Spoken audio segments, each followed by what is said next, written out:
Hello and welcome to another episode of Varsity360. I'm Columbian sports editor Micah Rice, joined once again by Meg Wachnick, and there's no one else I'd rather be discussing high school football with right now and right here from the First Pacific Financial Studio. Again, thank you very much to First Pacific Financial for allowing us to use this space and this equipment.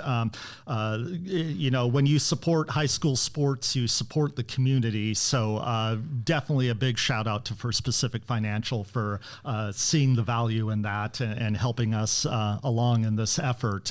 But we don't just have a big week of high school football here in week 7. We have the biggest week. And Meg, it's highlighted by the game that you and I sort of circled from the beginning of the year as being the one that you drop everything and go out to see, and that is Camas versus Skyview at Doc Harris Stadium this Friday. Absolutely. I think what would make it even more perfect is if you push the calendar ahead 2 weeks and made it a Week 9 showdown for the 4A Greater St. Helens League title. Unfortunately, it's the league opener, but what a fantastic league opener this is going to be. 7 o'clock at Doc Harris Friday night. Get there early. It's going to be packed. It's going to be a fantastic game. Well, not only is this game going to decide, who's going to be in the best position to win the 4A Greater St. Helens League, but it's also going to give us an insight into which team is really equipped to make a deep run into the state playoffs. We have some other big games this week that we want to highlight, and we'll get to those eventually, namely Battleground versus Union. I love that this game is on Thursday at McKenzie Stadium. That game is going to go a long way into determining which of those two teams is going to grab one of those 3 state playoff or Week 10 playoff berths. So obviously a huge match between the Tigers and the Titans. In the 2A GSHL, we have Hudson's Bay and Woodland. Both of those teams tied atop the league standings with 1 loss. Can Hudson's Bay bounce back after a loss to Washougal, and is Woodland finally healthy, able to make a big run toward the league title? And we also have at the 1As, La Center versus Seton Catholic, 2 undefeated teams in a game that's going to go a long way to deciding the Trico League title. But we got to get to the game of the week, possibly the game of the year. Camas Skyview. Last 2 matchups between these teams have just been absolute wars. Last year at Kiggins Bowl, Camas with a furious fourth quarter comeback, erasing a 17-point deficit to win. And then going all the way back even to the spring 2021 COVID season when Skyview had the lead late at Doc Harris Stadium. Camas rallied, forced overtime, and won in overtime to kind of stay a step ahead of the Storm. But this might be the year the Storm finally can catch Camas, but Camas is going to have a lot to say about that. Absolutely. This is the game, even you really look back in the last 4 years, really, this is a game that's really separated.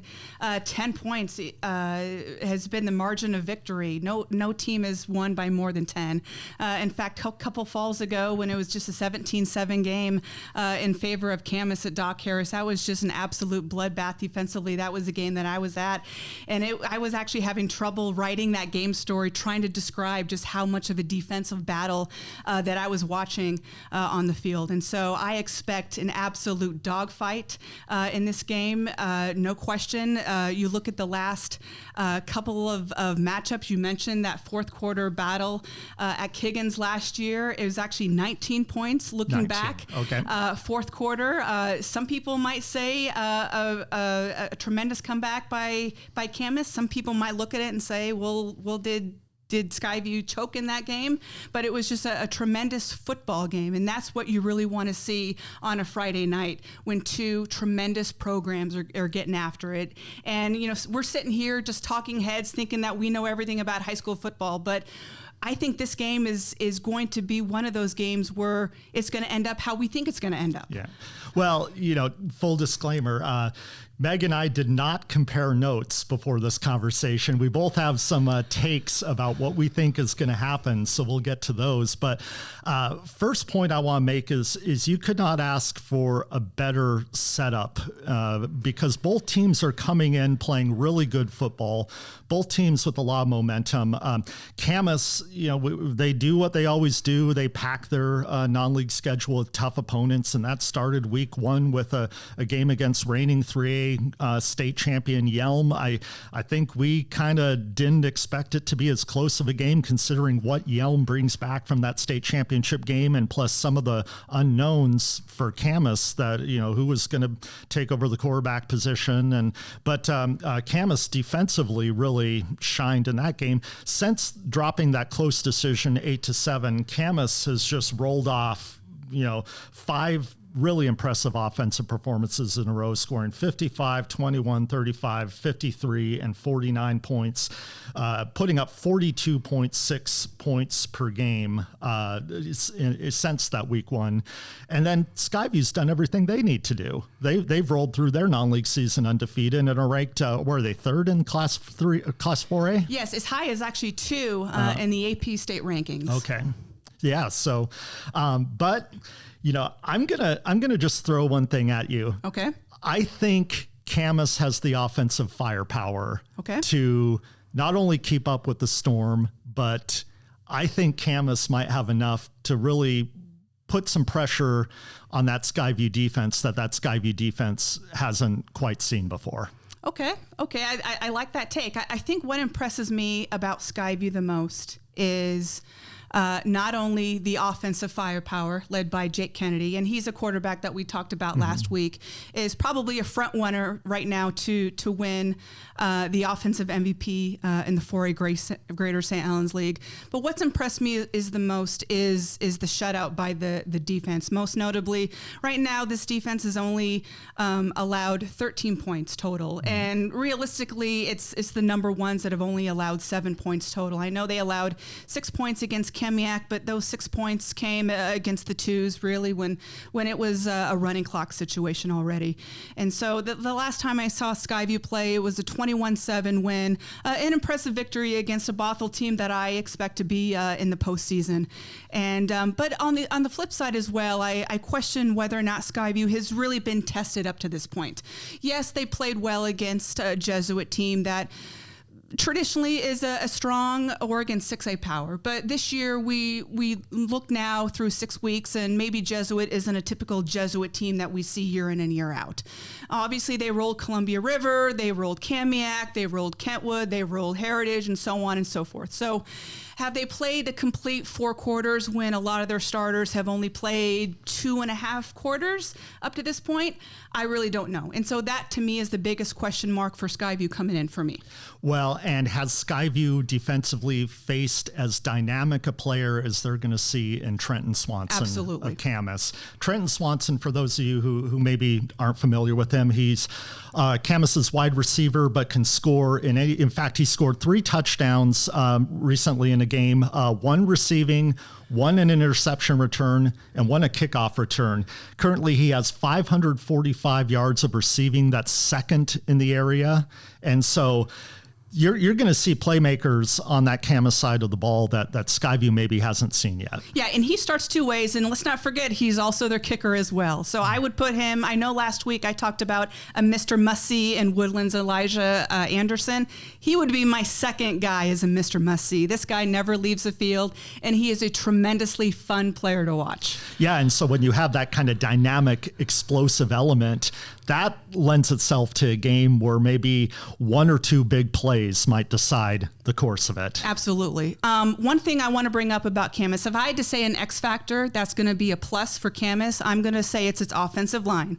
You look at any team, and what starts a big up front that's going to lead to success is a team's offensive line. This is a Camas team that absolutely steamrolls up front. two guys, both tackles 6'6". They return all 5 of those dudes from last year's team up front. Let's ask Jack Coletto how important an offensive line is in winning a state championship. Let's ask both of those quarterbacks from the 2019 team, both of whom are playing college football right now, how important those big boys up front are. So this is a tremendous offensive line, and this is going to be a difference maker if Camas is going to win this game on Friday. Well, yeah, we flash back to the 2019 state championship, and that offensive line, they paved the way for an excellent running back, Jacques Badalado-Birdsell, who's now getting some touches at the University of Nevada. I keep up with all those college players from Clark County. Well, one person who's probably really appreciating that offensive line is the Papermakers running back, Titan Brody. Titan, 446 yards. That's, I think, number 7 in the region. But, he hasn't had to carry the offense because the Papermakers spread it around so well. We mentioned Trenton Swanson, but they also have a second guy out wide in Anthony Forner, who has over 350 yards receiving. Multiple weapons for quarterback Jake Davidson, who, we talked before the season about wondering what Camas was going to do at quarterback. Well, Jake Davidson hasn't disappointed whatsoever. He's over 1,000 yards passing, 7 touchdowns. His 1,119 yards in passing, that ranks 4th among area quarterbacks. He's done everything the Papermakers have expected of that quarterback position. I think what I've liked most about Jake is he doesn't make mistakes. Right. This is his first year as a starter, as a junior. He's very dynamic. He's very mobile, but he doesn't make mistakes. And we saw that when I covered their first game against Yelm, 8-7. It was obviously a very, very defensive game. But he didn't turn the ball over. He didn't make that mistakes. He sees the field very well. And I'm really looking forward to seeing how he's changed and developed as a quarterback in the 6 weeks since I've seen him play in week 1. Skyview fans might be listening to us. They're like, what about us? You're talking all this about Camas. It's like, well, yeah, we talked a lot about Skyview so far this year, but what about Skyview? Make the case for me why Skyview is going to win this game. They've lost the last 12 meetings against Camas. So they're going to be the ones that this is the team that's finally going to get it done. This has got to be Skyview's year. Yeah. I think they've got the weapons to do it. I mentioned the X factor, the offensive line for Camas. My X factor for Friday for the Storm is going to be Gavin Packer. This is a guy, So his season debut happened to be against Bothell in the 21-7 win. He did not play defense or special teams in that game. He came back from a hamstring injury that he suffered actually during a basketball camp at Gonzaga in the offseason, and the Storm have brought him back slowly. 2 weeks ago, he really had kind of that season game that we've all been kind of waiting for offensively. So I don't know if he's playing both ways back yet. But I think, we talk about in sports how big players come in big moments. Yeah. Gavin Packer's going to find a way to come play in big moments and big games. And I think Gavin Packer is going to do so, and let's face it, I would love to see a Gavin Packer, Trenton Swanson battle on the field. I think a lot of people would love to see that. Well, I mentioned on the Camas side how maybe the attention on Trenton Swanson might open some opportunities for a guy like Anthony Forner. What I could see is if Gavin Packer starts going off, that really opens things for Riley Ardis. Absolutely. And so that's what I love about this clash is that, sometimes we go into a game and there's one star player on each side and we can't wait to see those two go toe to toe, but there's multiple playmakers on both sides of the ball on both teams. Yeah, we kind of know some of the guys that we think are going to make the difference, but this stage is set for someone kind of in that supporting role to really come up and make a play and tilt the balance of this thing. That's what's going to make this game so great to watch, and because there are so many playmakers on both sides for Camas and Skyview. So I can't wait. I know a lot of fans watching can't wait. So you can't wait for Friday, right? No. Well, you want to do predictions? Let's do it. All right. My prediction. What do you think, Meg? I'm going to go against maybe the grain of what I've talked about before. I am going Camas 28, Skyview 24. I think one of the things that we haven't talked about yet, I know we discussed the players and rightfully so, but one of the things I appreciate most about this game is the richness of each of the coaching staffs. I think Jack Hathaway described it most when he and I were talking last summer about what makes the coaches in this area so unique, and he described it as like a chess match, playing chess, and I think he's absolutely right. But I think Steve Kaiser and his staff are going to have something up his sleeve, and I think it's going to be a one-score game, and I think Skyview's going to do it. I'm going to go 27-21 Storm. Yeah, I could see that. So I'm picking Camas. Okay. You're picking Skyview. All right. Let's, hopefully there's no bulletin board material that we provided, but but you don't need bulletin board material in a game like this. Both teams know the challenge and the respect that they have for each other is going to show itself on Friday, and hopefully it lives up to the hype. And get out to Doc Harris this Friday if you love high school football. Absolutely. For sure. In games like this, it's what it's all about. It really is. But the week doesn't start on Friday for big games. Let's look at a Thursday game. Like I mentioned in the intro, I love that Union and Battleground kind of get the spotlight to themselves on Thursday at McKenzie Stadium, because Battleground is one of the best stories in Clark County of this high school football season. A team that's struggled the past few years. They're undefeated at 6-0. It's always kind of been, Battleground in recent years has been kind of the one odd duck of that 4-team league. Union, Skyview, and Camas always sort of vying for playoff berths, and Battleground just trying to keep up. But that's not the case this year. Battleground's legit, and if they beat Union, they are in a great spot to snag a postseason berth. No question. So Battleground, like you said, 6-0. This is the first time they've been undefeated this far in a season since 1991. And they were actually 8-0 before finishing 8-2 in that season, making the Week 10 state preliminary round. And what a great season for Mike Woodward and his staff. Obviously, we've mentioned that a couple times on this show previously, in his second year on staff. And what a way to change a culture, change a program around in such a short amount of time. They've only allowed 2 touchdowns, 14 points in 6 games. You look at a 23-0 performance against a quality 3A Lakes team, a team that is traditionally a well-coached team under Dave Miller up there in Lakewood, a team that has traditionally made the state round of Class 3A state playoffs year after year. A shutout at home against Lakes, that to me really solidified how good this Battleground team is. And having a chance right now starting league play against a still pretty tough Union team that has won 2 out of the last 3 games coming in, and really having a chance to get, like you said, a leg up on clinching a postseason berth. Again, let's remind everybody, 75% of the 4A Greater St. Helens League this year makes the postseason. 3 out of the 4 teams make it. So right now, either of those teams are in a pretty good spot. Well, and going back to the win last week against Lakes, this wasn't just an impressive win against a team that's typically pretty good. It's an impressive win against a team that absolutely kicked your butt the previous year. Yes. And if that isn't a measuring stick to show how much Battleground has progressed just in the course of 1 year with the same coaching staff, some of the same personnel, but a different scheme, senior leadership all over the place, especially on defense, but also one player I want to kind of highlight on Battleground that kind of can get lost in the mix is their sophomore quarterback, Ethan Adams.